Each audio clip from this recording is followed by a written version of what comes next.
everyone, I hope you're doing well wherever you're in this world. Today we're going to start a very interesting journey.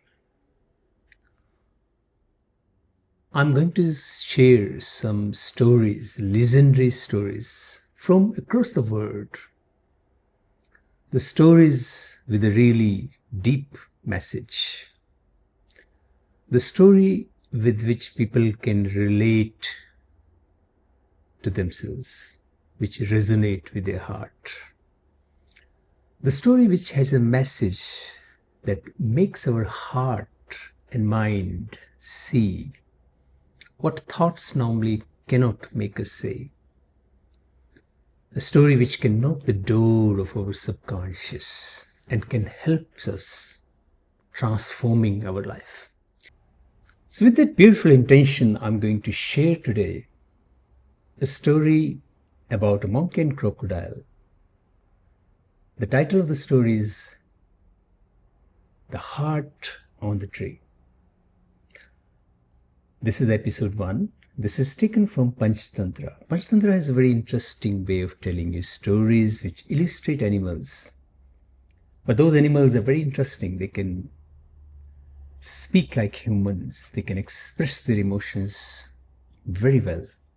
And they have a very profound message for the human beings. So this story, which is taken from Panchatantra, is a story on betrayal, discernment, and the intelligence of survival. Most people remember this story as a charming fable from childhood.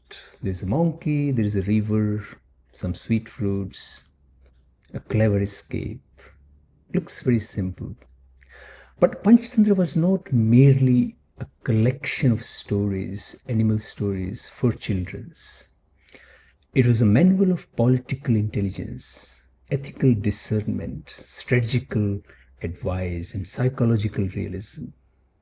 These stories were designed not merely to entertain the kids, but to educate the future mind, future rulers, the kings and princes, in the difficult art of understanding human nature.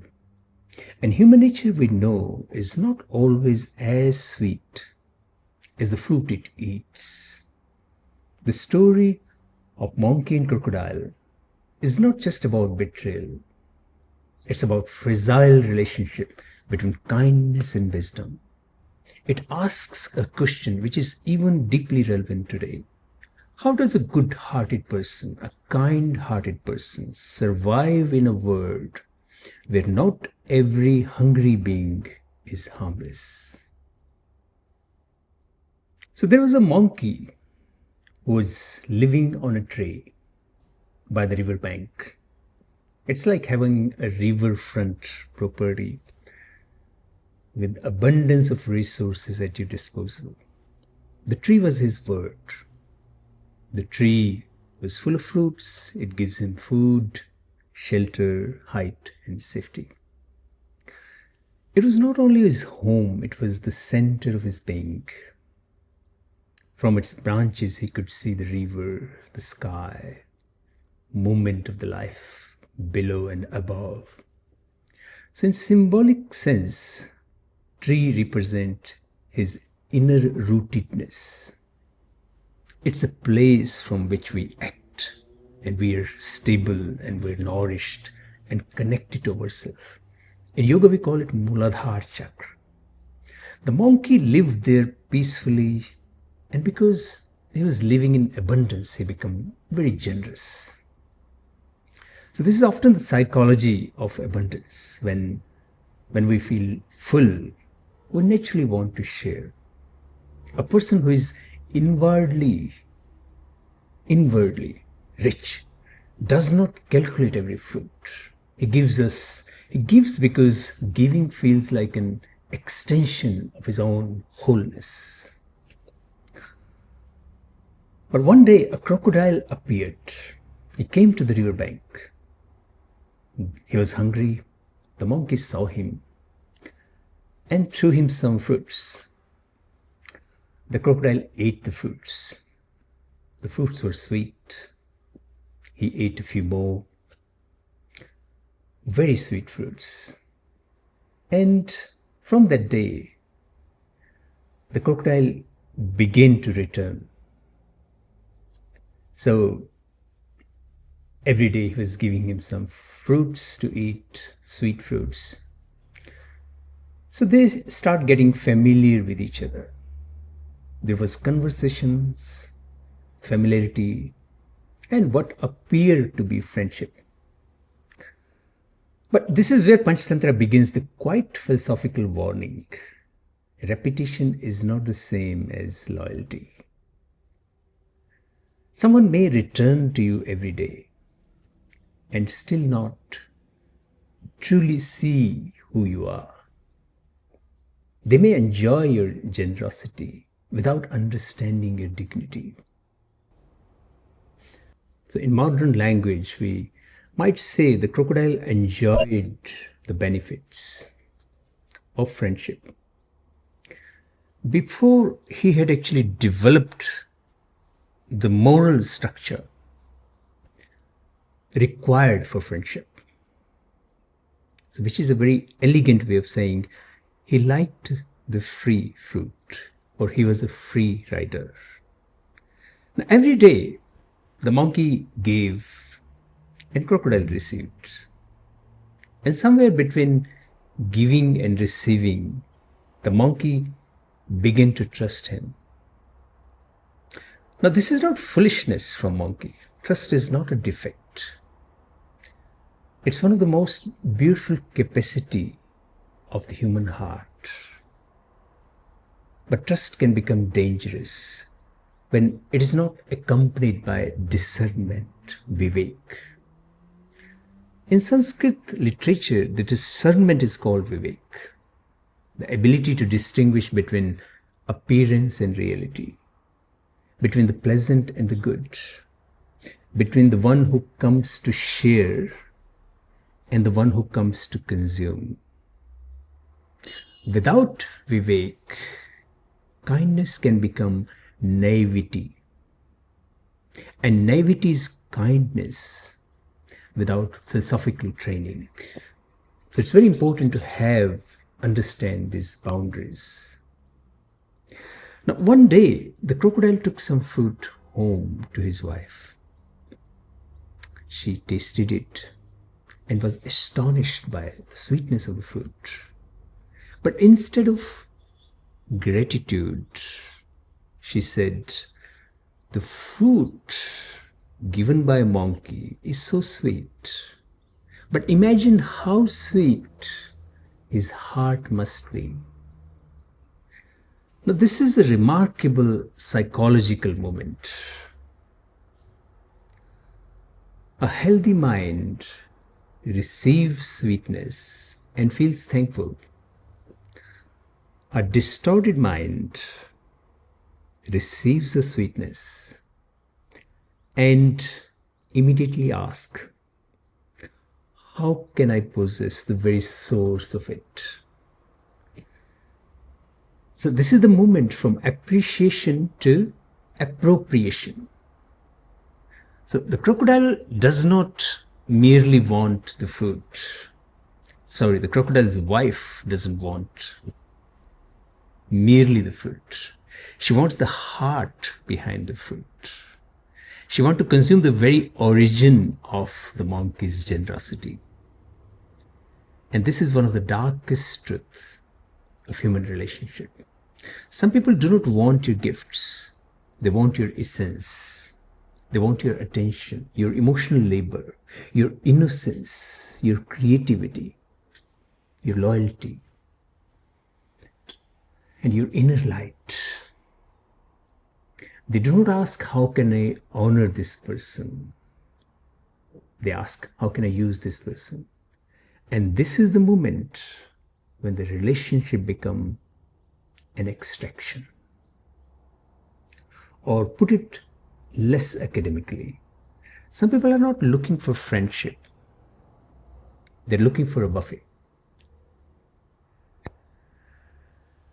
Now, the crocodile is disturbed by his wife's request. He knows the monkey is his friend. He knows this is wrong. He knows that inviting someone to dinner while secretly planning to make them dinner is at very least a violation of hospitality. But the crocodile lacks moral courage. This is where the story becomes painfully human. The crocodile is not evil in the grand, dramatic sense. He's not a mythological demon. He's something more ordinary and therefore more dangerous. He's weak. And weakness, when it refuses responsibility, can become betrayal. Many betrayals in life do not begin with hatred. They begin with cowardice. They begin when someone knows the right thing but doesn't have strength to do it. And this reminds me of Duryodhan and Dhritarashtra episode in Mahabharata, who say, Janami dharme na chame pravarti, janami adharme chame ev nivritti. I know what dharma is, what is the right thing to do, but I do not move towards it. And I know what adharma is, yet I can't move away from it. So this is one of the deepest confession in the Indian ethical thought. This mantra is from Mahabharata. Dhritarashtra says it to the Krishna. Janami dharma na chame pravarti, janami adharma chame ev nivritti. So sometimes the problem is not about ignorance. They know what to do. Sometimes we know what is right. We know what is harmful. And we know whom we are betraying. And we also know which line we are crossing. But still, we cross it. The crocodile knows. He doesn't act according to his knowledge. And this is the tragedy of moral weakness. The collapse of wisdom under pressure. So the crocodile returns to the monkey. He smiles. He speaks very gently. He says, my friend, my wife has invited you to our home for dinner. Now in ordinary life, this might sound very warm and hospitable. But when a crocodile invites you for a dinner, it is wise to clarify the grammar of the invitation. Are you being invited to eat or to be eaten? The monkey hesitates. I cannot swim, he said. Crocodile said, don't worry. Climb onto my back and I will carry you safely to my home. Do not worry. Trust me. I'll take care of everything. So these are beautiful words when spoken by a trustworthy person. But from the mouth of a person, a conflicted person, they become dangerous. The monkey climbs onto the crocodile's back and they enter the river. In the beginning, everything was calm. The water moves gently. The sea breeze was flowing very gently. The crocodile was swimming very steadily. The monkey sits on his back. Perhaps slight nervousness, but a little bit of excitement too, because he's going to his home and meet his wife. After all, he's leaving his tree as well for the first time. He never left his tree. And that's the root of his nervousness. To trust someone is always to live in some way your familiar branch. When you trust someone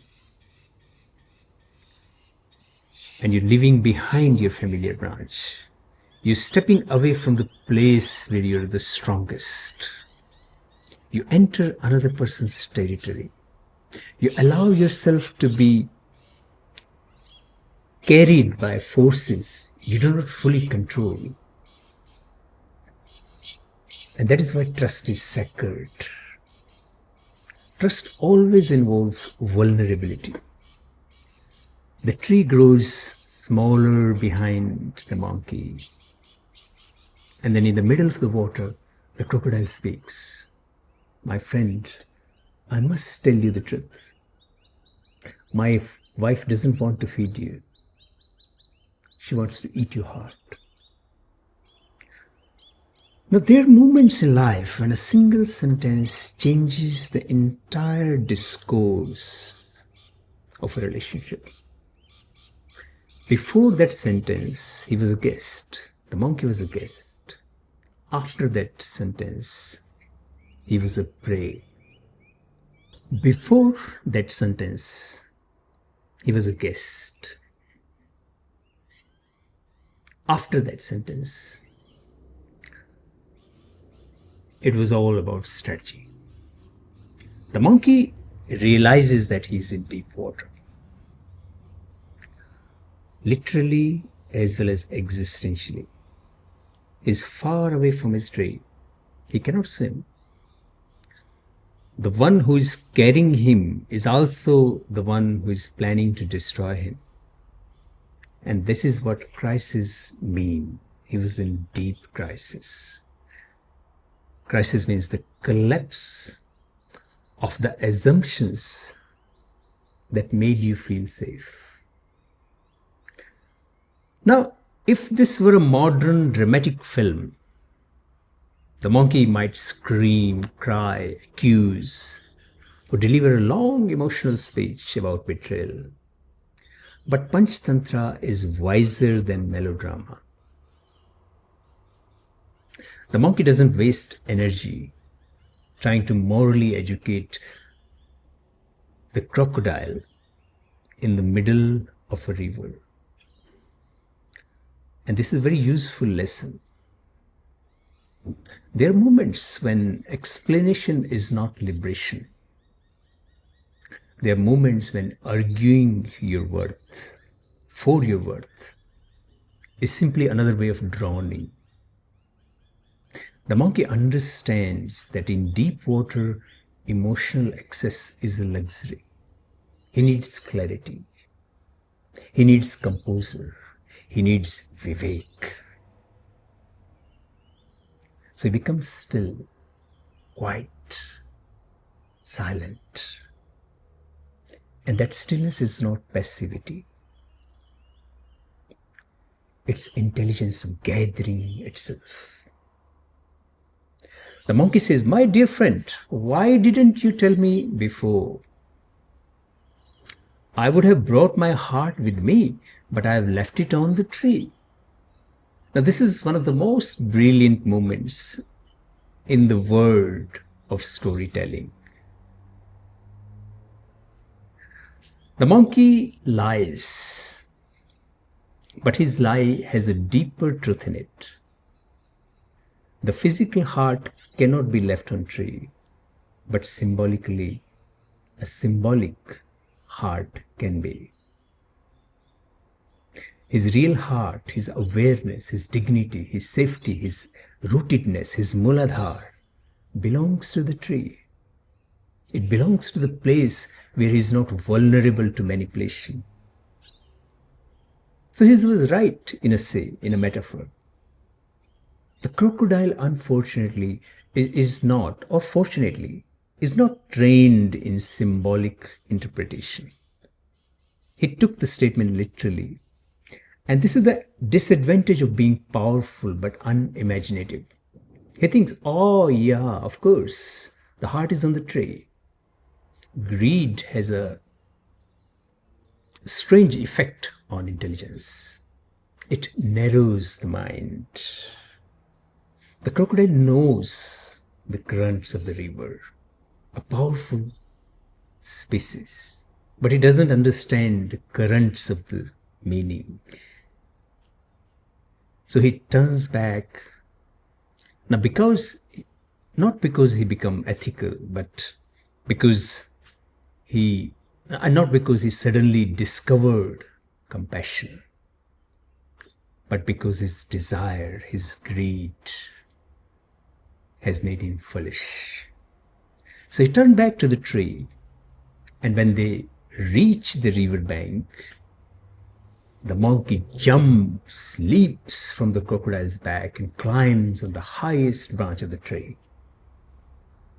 From danger to safety, one leap. From confusion to clarity, one leap. From dependence to sovereignty. And when he's back in the tree, he said, "How can anyone leave their heart behind, O foolish crocodile? You betrayed the trust of a friendship. A friendship without trust is like a tree without roots." The line is very simple, but philosophically rich. A tree without roots may appear alive for a moment, but it cannot endure. In the same way, a relationship without trust may continue outwardly, but inwardly it is already dead. Trust is not decoration. It is the root system of human intimacy. Without trust, affection becomes performance. Conversation becomes negotiation. And closeness becomes surveillance. You cannot relax in a relationship where you must constantly protect yourself from other person. You cannot grow where your nervous system feels haunted. Okay, so what this story of monkey and the crocodile is actually teaching us. Let's do a bit of character analysis to understand the message behind this story. First of all, this story doesn't teach us paranoia. So it's not saying that never trust anyone. Not generalization like this, because they're too simplistic. The Panchatantra is subtle. It doesn't ask us to become hard-hearted. It asks us to become awake-hearted. And there is this difference. A hard-hearted refuse to love. An awake heart loves with discernment. Viveka. A hard heart would say, everything is dangerous, everyone is dangerous. But an awake heart say, I will be kind, but I will not abandon my center. I know my boundaries. And this is the balance monkey has learned in this story and is trying to teach to everyone. Give fruit, share sweetness, be generous, be kind, but do not hand over your heart to those who have not earned the right to protect it, to secure it. Because your heart is not merely an organ. It is your interior life. It is your capacity to trust, your creative force, your moral innocence, your ability to love without becoming a victim. And once that heart is damaged by repeated betrayal, the entire inner ecology suffers. And that's what trauma is. The tree here is a symbol of inner rootedness. It is a Muladhara chakra. It is your self-knowledge. It is your discipline, your center, your values, your spiritual practice, your capacity to pause before reacting, your ability to say, this doesn't feel right, even when invitation looks polite. The river is the uncertain world of relationships, obligations, desires, and risks. The crocodile is the person who may enjoy your kindness, but lacks the integrity to honor it. The wife is the voice of the appetite, the force that transforms appreciation into exploitation. And the monkey is the vulnerable but intelligent self, capable of kindness, of trust, but also of awakening when danger appears.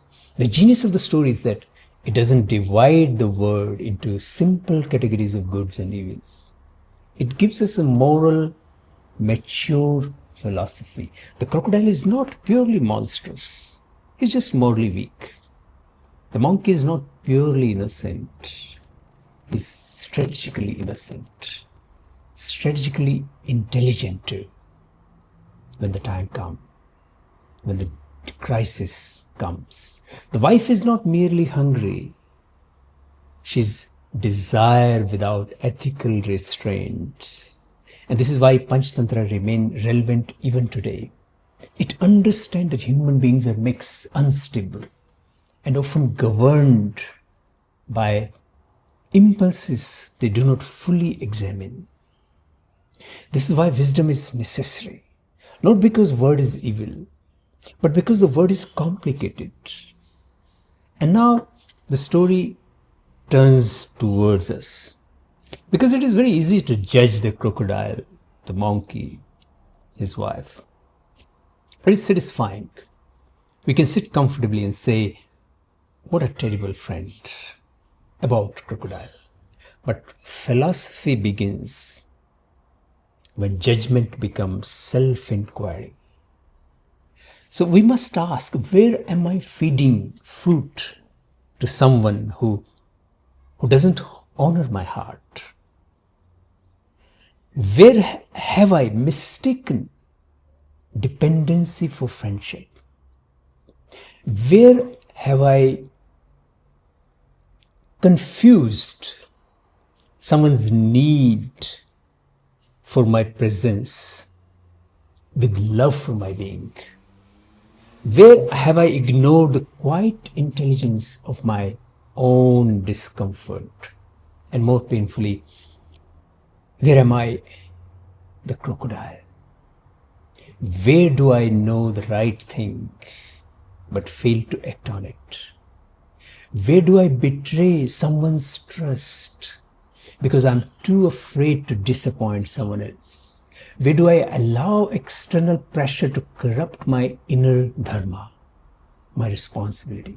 The Panchatantra doesn't let us remain spectators. It turns the story into a mirror. The monkey is within us. The crocodile is within us. The demanding voice of the desire is within us. The river is within us. And the tree, the Mooladhara, is also within us. The question is, which part of ourselves are we living? The monkey survives because he doesn't lose himself at the time of crisis. He doesn't become hysterical. He doesn't become hateful. He doesn't try to become more crocodile than the crocodile. He didn't compete with the crocodile at that time. He simply returns to the tree. He used Viveka. This is the essence of mature wisdom. To recognize danger without becoming paranoid. To protect the heart without closing it. To remain kind but no longer careless. And this is very rare intelligence. Because many people after betrayal make one of two mistakes. Either they continue giving fruits to every crocodile who arrives at the riverbank, calling it compassion, or they stop giving fruit altogether, calling it wisdom. But neither is wisdom. The first is naivety. The second is fear. The real wisdom is more delicate, more subtle, more profound. It says, I will remain generous, but I will also remain awake. I will love, but I will not abandon my discernment. I will trust, but I will not leave my heart unguarded in the hands of those who do not understand its value. So when you find yourself in deep water, and every life has its deep water, remember the monkey. Do not panic.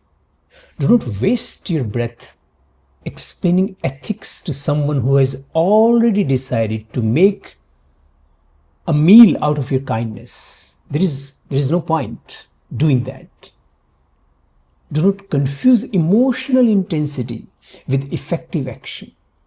Pause, be still, observe, think, Viveka. Use discernment. Find the sentence, the silence, the moment, the opening that leads you back to your tree.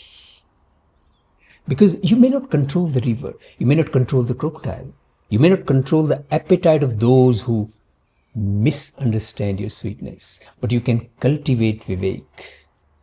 You can protect your center. You can remember that your heart was never meant to be consumed. It was meant to remain rooted, awake, and free. That is the deeper lesson of the monkey and the crocodile. Kindness is beautiful, but kindness must be accompanied by wisdom. A sweet heart is a gift, but a discerning heart is a sanctuary. And the one who knows how to return to the tree, to the Mooladhara, has already begun the path of liberation.